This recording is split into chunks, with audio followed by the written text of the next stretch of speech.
Bayangkan tubuh yang selama ini kamu jaga, kamu rawat, kamu bersihkan setiap hari, tiba-tiba berhenti bergerak selamanya.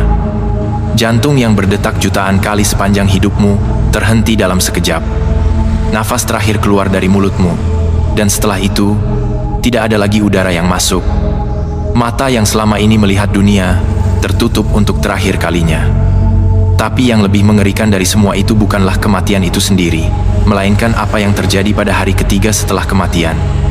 Hari ketiga, di mana sesuatu yang menakutkan mulai terjadi pada jasad yang terbaring di dalam tanah.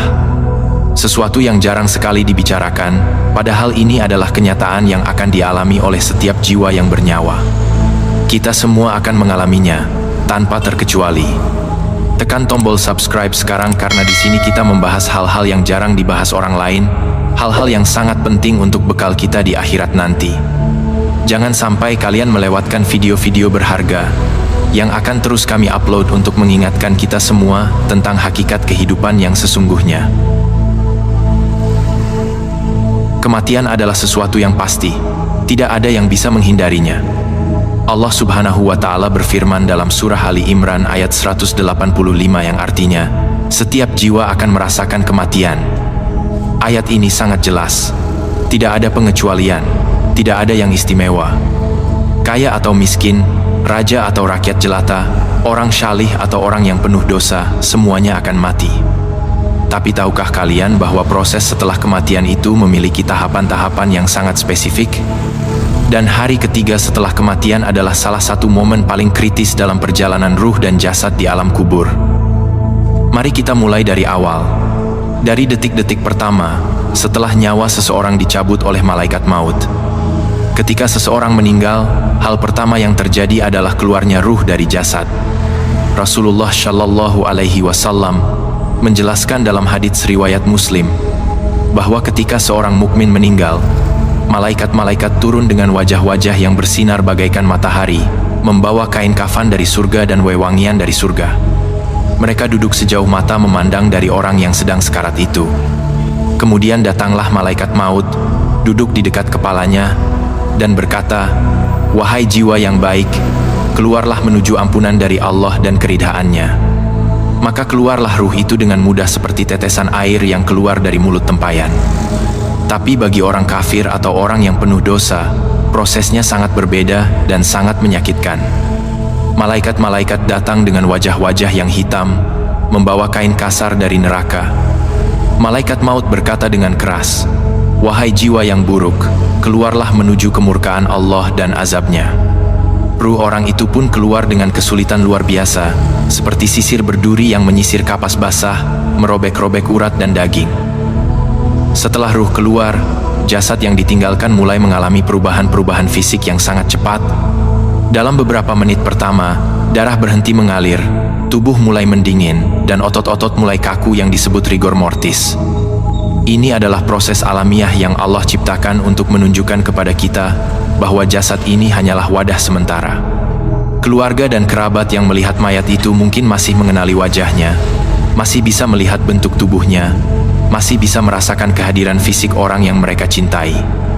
Tapi sebenarnya, orang itu sudah pergi. Yang tersisa hanyalah cangkang kosong yang akan segera kembali ke tanah.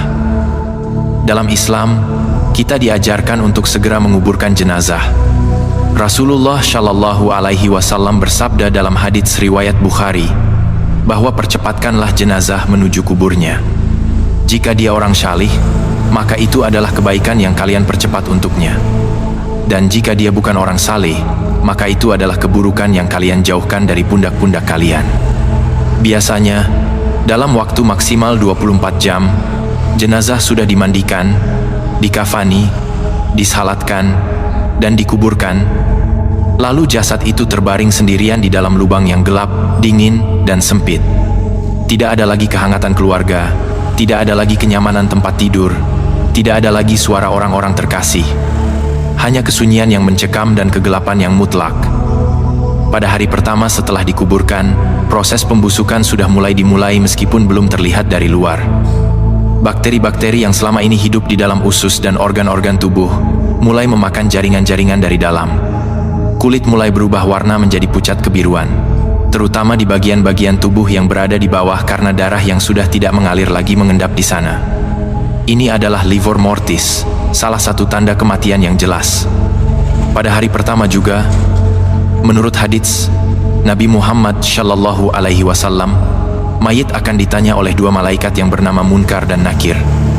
Mereka akan datang dalam wujud yang menakutkan, dengan suara yang menggelegar seperti petir dan mata yang menyala seperti kilat. Mereka akan membangunkan mayit dari tidurnya dan bertanya 3 pertanyaan yang sangat fundamental. Man Rabbuka? Siapa Tuhanmu? Madinuka? Apa agamamu? Man Nabiyuka? Siapa nabimu? Orang mukmin yang hidupnya di dunia dipenuhi dengan iman dan amal syalih akan menjawab dengan mudah dan penuh keyakinan. Rabbiya Allah, Tuhanku adalah Allah. Dinia al-Islam, agamaku Islam. Nabi Muhammad, nabiku adalah Muhammad. Setelah itu, kuburnya akan diperlebar sejauh mata memandang dan dibukakan untuknya pintu ke surga sehingga dia bisa merasakan kenikmatan dan keharuman surga bahkan sebelum hari kiamat. Tapi bagi orang kafir atau munafik, mereka akan gagap, bingung, dan tidak bisa menjawab. Mereka akan berkata, "Haha, la adri. Saya tidak tahu. Saya hanya mengikuti apa yang dikatakan orang lain." Maka kedua malaikat itu akan memukulnya dengan palu besi yang sangat besar, sehingga dia menjerit kesakitan, dan jeritan itu didengar oleh semua makhluk kecuali manusia dan jin. Kuburnya akan menyempit, sehingga tulang rusuknya saling bertumpuk, dan dibukakan untuknya pintu ke neraka, sehingga dia merasakan panas dan azab neraka, bahkan sebelum hari kebangkitan. Ini adalah hari pertama, hari yang penuh dengan ujian dan perhitungan awal. Lalu pada hari kedua, proses pembusukan semakin cepat. Perut mulai membengkak karena gas-gas yang dihasilkan oleh bakteri yang memakan organ-organ dalam. Bau busuk mulai keluar, meskipun jasad itu terkubur di dalam tanah. Wajah yang dulunya cantik atau tampan mulai berubah bentuk, kulit mulai mengelupas, dan cairan-cairan tubuh mulai keluar dari setiap lubang. Ini adalah proses alami yang tidak bisa dihindari, karena jasad ini terbuat dari tanah dan akan kembali menjadi tanah. Allah berfirman dalam surah Taha ayat 55 yang artinya, "Dari tanah itulah kami menciptakan kalian, dan ke dalamnya kami akan mengembalikan kalian, dan dari tanah itu pula kami akan mengeluarkan kalian sekali lagi." Dan kemudian tibalah hari ketiga, hari yang menjadi fokus pembahasan kita hari ini. Hari ketiga setelah kematian adalah titik di mana perubahan fisik jasad mencapai tahap yang sangat drastis. Dalam ilmu kedokteran forensik, hari ketiga adalah fase di mana pembengkakan tubuh mencapai puncaknya. Perut yang tadinya hanya sedikit membengkak, sekarang membesar seperti balon yang hampir meledak. Mata yang tadinya tertutup, sekarang bisa terbuka sedikit karena pembengkakan di wajah. Lidah bisa menjulur keluar, dan kulit mulai menghitam dan melepuh di beberapa bagian. Cairan berbau busuk mulai keluar dari mulut, hidung, telinga, dan lubang-lubang tubuh lainnya. Rambut dan kuku mulai lepas dari tempatnya, dan daging mulai lembek seperti bubur. Ini adalah kenyataan yang sangat mengerikan. Tapi ini adalah kenyataan yang akan dialami oleh setiap jasad manusia tanpa terkecuali. Tapi yang lebih penting dari semua perubahan fisik ini adalah apa yang terjadi pada ruh dan kondisi spiritual mayit pada hari ketiga. Menurut beberapa ulama dan berdasarkan beberapa atsar dari para sahabat, hari ketiga adalah hari di mana mayit benar-benar merasakan kesepian yang mendalam di dalam kubur. Pada hari pertama, ruh masih merasakan kehadiran orang-orang yang menguburkannya, masih mendengar langkah kaki mereka saat meninggalkan kuburan. Pada hari kedua, ruh masih merasakan kehangatan doa-doa keluarga yang datang berziarah atau yang mendoakannya dari rumah. Tapi pada hari ketiga, ketika semua orang sudah mulai kembali ke rutinitas kehidupan dunia mereka, ketika tangisan sudah mulai reda, ketika kehidupan terus berjalan seolah-olah tidak ada yang terjadi, disitulah mayit merasakan kesepian yang luar biasa. Dia sadar bahwa dia sudah benar-benar sendirian, bahwa tidak ada yang bisa menolongnya kecuali amal syalihnya sendiri dan rahmat Allah. Ada sebuah atsar yang diriwayatkan dari beberapa ulama salaf yang mengatakan bahwa pada hari ketiga, jasad yang dikubur itu berbicara kepada keluarganya yang datang berziarah, meskipun keluarga itu tidak bisa mendengarnya. Jasad itu berkata, "Kalian pergi meninggalkan aku di rumah yang gelap ini. Kalian makan makanan yang lezat sementara aku dimakan oleh ulat dan bakteri. Kalian tidur di kasur yang empuk sementara aku digerogoti oleh tanah. Kalian mengenakan pakaian yang indah sementara kain kafanku sudah mulai sobek dan rusak. Kalian melupakan aku, tapi aku tidak bisa melupakan apa yang sedang terjadi padaku. Tapi yang lebih menyedihkan lagi, jasad itu juga berkata, jika kalian masih mencintaiku, maka jangan datang dengan air mata kosong, tapi datanglah dengan doa dan sedekah, karena itulah satu-satunya yang bisa meringankan azabku dan menerangi kuburku yang gelap ini. Ini mengingatkan kita pada hadits Rasulullah Shallallahu Alaihi Wasallam yang diriwayatkan oleh Muslim, bahwa ketika seseorang meninggal, semua amalnya terputus kecuali 3 perkara: sedekah jariyah, ilmu yang bermanfaat, dan anak salih yang mendoakan orang tuanya. Inilah 3 hal yang terus mengalir pahalanya kepada mayit, meskipun jasadnya sudah terkubur dan membusuk di dalam tanah. Jika semasa hidup dia membangun masjid, maka setiap orang yang syalat di masjid itu akan menjadi pahala untuknya. Jika dia mengajarkan ilmu kepada orang lain, maka setiap orang yang mengamalkan ilmu itu akan menjadi pahala untuknya. Jika dia meninggalkan anak-anak yang salih yang terus mendoakannya, maka setiap doa itu akan meringankan azabnya dan menambah derajatnya di sisi Allah. Inilah investasi yang tidak pernah rugi, investasi yang terus memberikan keuntungan bahkan setelah kita mati. Pada hari ketiga juga, menurut beberapa riwayat, mayit mulai benar-benar merasakan dampak dari amal-amal yang dia lakukan semasa hidup. Jika dia seorang yang rajin salat, maka salatnya akan datang dalam bentuk cahaya yang menerangi kuburnya. Jika dia seorang yang suka bersedekah, maka sedekahnya akan datang dalam bentuk naungan yang melindunginya dari panas dan azab kubur. Jika dia seorang yang suka membaca Al-Quran, maka Al-Quran akan datang membela dan melindunginya di dalam kubur. Tapi jika dia seorang yang malas syalat, maka syalatnya tidak akan datang, dan kuburnya akan gelap gulita. Jika dia seorang yang pelit, dan tidak pernah bersedekah, maka tidak ada yang melindunginya dari azab. Jika dia tidak pernah membaca Al-Quran, maka Al-Quran tidak akan datang membelanya. Inilah mengapa Rasulullah Shallallahu Alaihi Wasallam sangat sering mengingatkan kita tentang pentingnya amal syalih, karena amal syalih adalah satu-satunya yang akan menemani kita di alam kubur yang sepi dan menakutkan itu. Bayangkan jika pada hari ketiga itu, kamu terbaring di dalam kubur yang sempit dan gelap, dan tiba-tiba kamu melihat amal-amal burukmu datang menghampirimu. Dosa-dosa yang kamu lakukan semasa hidup, maksiat-maksiat yang kamu anggap remeh, kata-kata buruk yang kamu ucapkan, fitnah yang kamu sebarkan, hak orang lain yang kamu makan, semuanya datang dalam bentuk makhluk-makhluk yang menakutkan, yang menyiksamu di dalam kubur. Kamu ingin lari tapi tidak bisa, karena kubur itu sempit dan kamu terkurung di dalamnya sampai hari kiamat. Kamu ingin berteriak meminta tolong, tapi tidak ada yang mendengar, kecuali makhluk-makhluk lain yang juga sedang mengalami azab di kubur mereka masing-masing. Kamu menyesal luar biasa, tapi penyesalan itu tidak berguna lagi karena pintu taubat sudah tertutup saat nyawa dicabut dari jasadmu. Inilah mengapa para ulama salaf sangat takut kepada kubur. Mereka tidak hanya takut kepada neraka, tapi mereka juga sangat takut kepada azab kubur. Umar bin Abdul Aziz rahimahullah pernah menangis setiap kali mengingat kubur. Orang-orang bertanya kepadanya, "Mengapa engkau menangis wahai Amirul Mukminin?" Dia menjawab, "Aku menangis karena membayangkan diriku sendirian di dalam kubur, tidak ada yang menemani kecuali amalku, dan aku tidak yakin apakah amalku cukup untuk menyelamatkanku dari azab kubur." Kalau orang seperti Umar bin Abdul Aziz yang sangat adil dan syalih saja takut kepada kubur, bagaimana dengan kita yang penuh dengan dosa dan maksiat? Rasulullah Shallallahu Alaihi Wasallam juga sering memohon perlindungan kepada Allah dari azab kubur.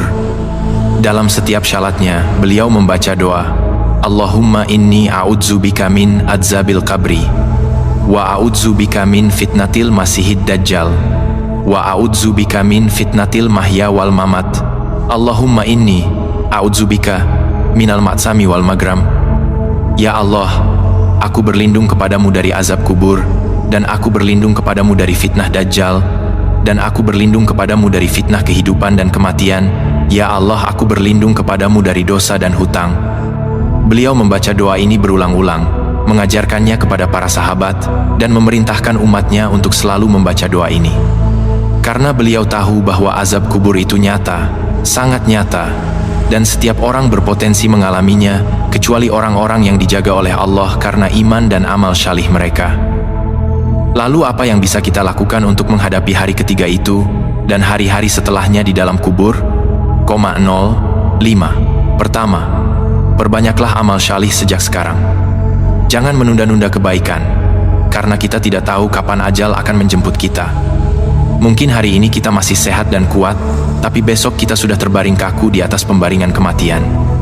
Mungkin hari ini kita masih bisa salat dengan sempurna, tapi 3 hari lagi kita sudah terbaring di dalam kubur yang gelap.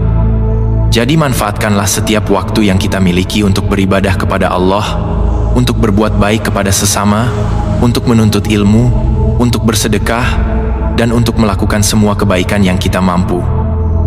Kedua, jauhilah dosa-dosa besar dan juga dosa-dosa kecil yang kita anggap remeh.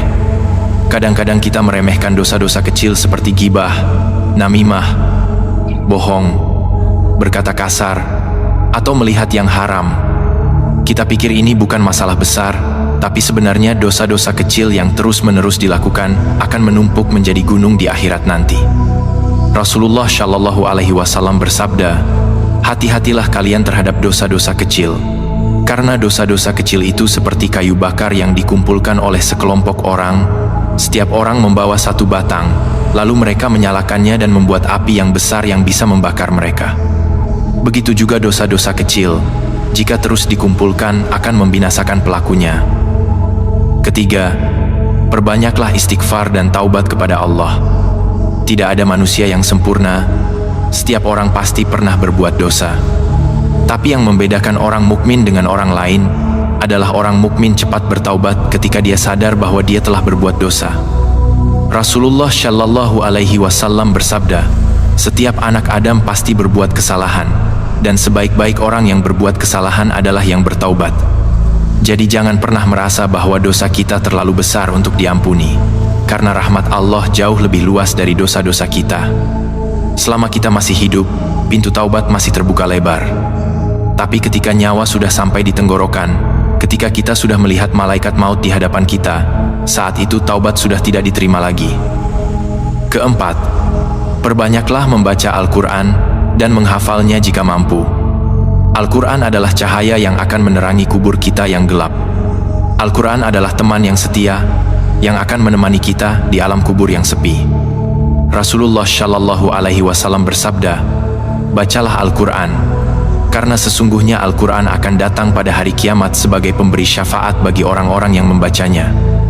Dalam riwayat lain disebutkan bahwa orang yang hafal Al-Quran akan dikatakan kepadanya pada hari kiamat, "Bacalah dan naiklah, karena kedudukanmu di surga adalah pada ayat terakhir yang kamu baca." Bayangkan betapa tingginya derajat orang yang hafal Al-Quran di surga nanti. Kelima, berbuatlah baik kepada kedua orang tua kita selagi mereka masih hidup. Jangan sampai kita menyesal ketika mereka sudah meninggal, karena saat itu kita tidak bisa lagi berbakti kepada mereka secara langsung. Yang bisa kita lakukan hanyalah mendoakan mereka, bersedekah untuk mereka, dan melaksanakan wasiat mereka jika ada. Tapi betapa berharganya jika kita bisa berbakti kepada mereka selagi mereka masih hidup, melayani mereka dengan ikhlas, membuat mereka bahagia, dan tidak pernah menyakiti hati mereka. Rasulullah Shallallahu Alaihi Wasallam bersabda, "Ridha Allah tergantung pada ridha orang tua, dan murka Allah tergantung pada murka orang tua." Jadi jika kita ingin Allah meridai kita, maka buatlah kedua orang tua kita ridha. Keenam, perbanyaklah sedekah dan infak di jalan Allah. Sedekah adalah salah satu amal yang pahalanya terus mengalir kepada kita, bahkan setelah kita meninggal. Jika kita membangun masjid, maka setiap orang yang sholat di masjid itu akan menjadi pahala untuk kita.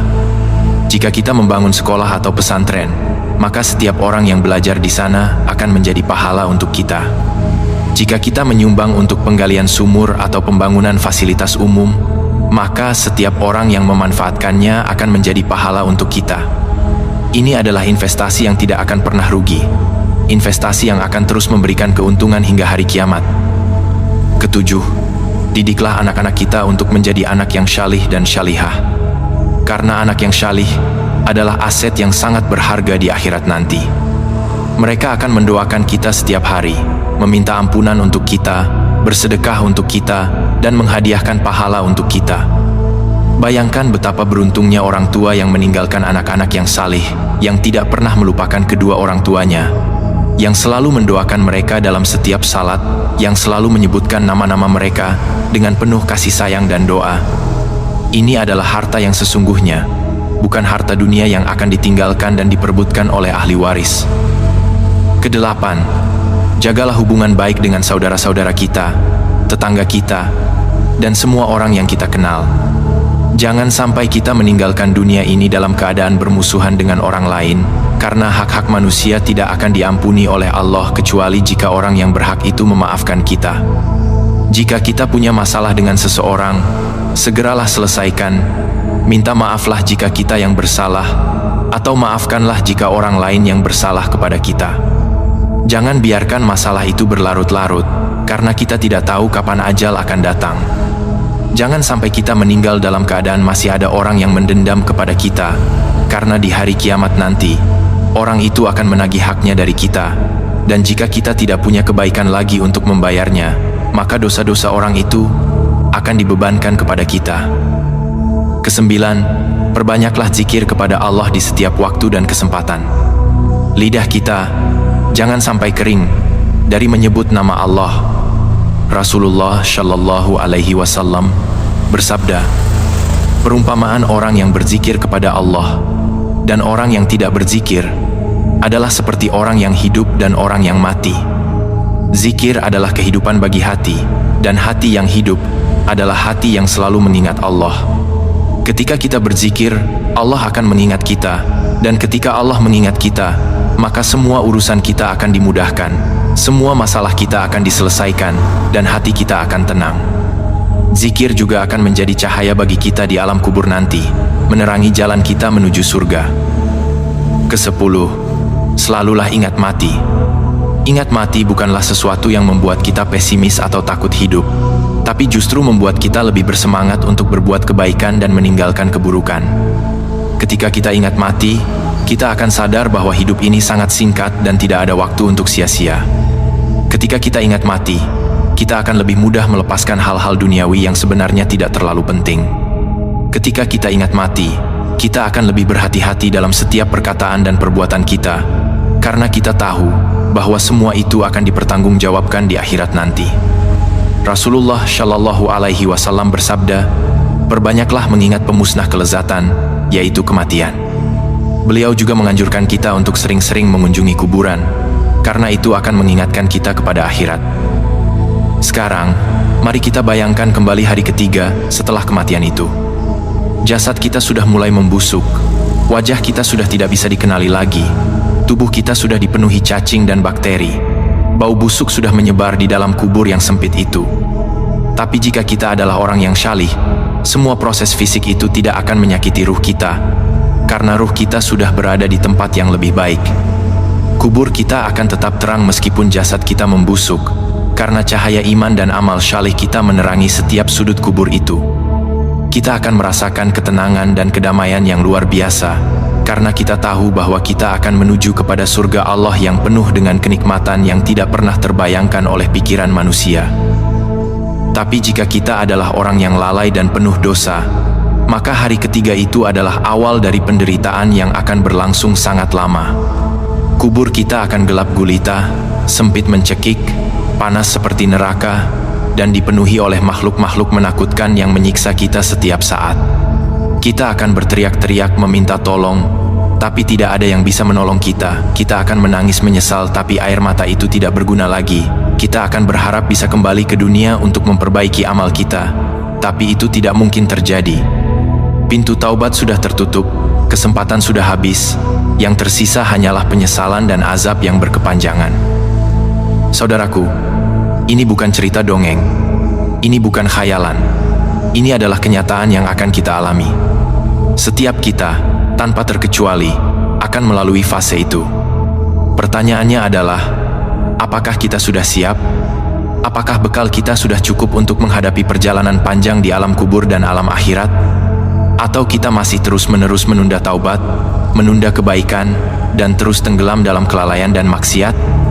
Jika kita masih seperti itu, maka bersiaplah untuk menghadapi azab yang pedih di hari ketiga itu, dan hari-hari setelahnya sampai hari kiamat tiba. Tapi jika kita mau berubah sekarang, jika kita mau bertaubat dengan sungguh-sungguh, jika kita mau memperbaiki amal kita, maka masih ada harapan. Allah Maha Pengampun, Allah Maha Penyayang.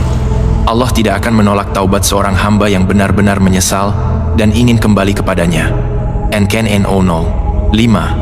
Jangan pernah merasa putus asa dari rahmat Allah, karena sesungguhnya tidak ada yang berputus asa dari rahmat Allah, kecuali orang-orang yang kafir. Selama kita masih hidup, selama nyawa masih ada di jasad kita, masih ada kesempatan untuk bertaubat, masih ada kesempatan untuk memperbaiki diri, masih ada kesempatan untuk mengumpulkan bekal untuk akhirat. Mulailah dari sekarang, jangan menunggu besok, karena kita tidak tahu apakah kita masih diberi umur sampai besok atau tidak. Mulailah dengan hal-hal kecil yang mudah dilakukan. Perbaikilah salat kita, usahakan untuk salat tepat waktu, jangan menunda-nunda lagi. Perbanyaklah membaca Al-Quran, minimal 1 halaman setiap hari. Sisihkan sedikit dari harta kita untuk sedekah, tidak perlu banyak, yang penting konsisten. Berbicaralah dengan baik kepada semua orang, jangan mudah marah, jangan mudah memaki, jangan mudah menghakimi orang lain. Jagalah pandangan kita dari hal-hal yang haram, jagalah pendengaran kita dari gibah dan namimah, jagalah tangan kita dari mengambil yang bukan hak kita. Semua ini adalah hal-hal sederhana, tapi dampaknya sangat besar di akhirat nanti. Dan yang paling penting, jagalah keimanan kita kepada Allah. Yakinlah bahwa Allah Maha melihat segala yang kita lakukan, Maha mendengar segala yang kita ucapkan, Maha mengetahui segala yang kita pikirkan. Tidak ada yang tersembunyi dari Allah, tidak ada yang luput dari pengawasannya. Maka bertakwalah kepada Allah di tempat terbuka maupun tersembunyi, karena Allah selalu bersama kita dimanapun kita berada. Takut kepada Allah bukan berarti kita harus hidup dalam ketakutan dan kecemasan, tapi takut kepada Allah adalah kita malu untuk berbuat maksiat kepadanya, karena kita cinta kepadanya dan kita tidak ingin menyakiti hatinya dengan dosa-dosa kita. Ingatlah selalu bahwa kematian bisa datang kapan saja, tanpa permisi, tanpa pemberitahuan sebelumnya. Mungkin saat ini kita sedang sehat, bahagia, dan merasa masih punya banyak waktu. Tapi siapa yang bisa menjamin bahwa 1 jam lagi, 1 hari lagi, atau 1 minggu lagi kita masih hidup? Berapa banyak orang yang pagi harinya masih sehat, tapi sore harinya sudah menjadi mayat? Berapa banyak orang yang keluar rumah dengan senyuman, tapi pulang ke rumah dengan terbungkus kain kafan? Berapa banyak orang yang merencanakan masa depan yang panjang, tapi ajal menjemput mereka lebih cepat dari yang mereka bayangkan? Inilah realita hidup. Inilah kepastian yang tidak bisa dibantah oleh siapapun. Maka bersiaplah dari sekarang, jangan menunda-nunda lagi. Lihatlah ke cermin, lihatlah wajahmu yang masih hidup, yang masih bisa tersenyum, yang masih bisa menangis. Bayangkan wajah itu terbaring kaku, dingin dan tidak bernyawa lagi. Bayangkan wajah itu pada hari ketiga setelah dikubur, sudah membengkak, sudah berubah warna, sudah tidak bisa dikenali lagi. Itulah yang akan terjadi pada kita semua. Tidak peduli seberapa cantik atau tampan kita sekarang, tidak peduli seberapa kaya atau terkenal kita sekarang, semuanya akan berakhir di dalam tanah yang gelap dan lembab itu. Yang akan abadi hanyalah amal kita, hanya itu yang akan menentukan nasib kita di akhirat nanti. Saudaraku yang kami cintai karena Allah, semoga pembahasan tentang hari ketiga setelah kematian ini bisa membuka mata hati kita, bisa menyadarkan kita dari kelalaian, dan bisa mendorong kita untuk segera bertaubat dan memperbaiki diri. Kubur adalah rumah pertama kita di alam akhirat, dan kehidupan di kubur itu sangat panjang, bisa ratusan bahkan ribuan tahun sampai hari kiamat tiba. Jangan sampai kita hidup dalam azab yang berkepanjangan, hanya karena kelalaian kita di dunia ini yang hanya sebentar. Persiapkan bekal kita dari sekarang, perbanyak amal syalih, jauhi maksiat, dan perbaikilah hubungan kita dengan Allah dan dengan sesama manusia.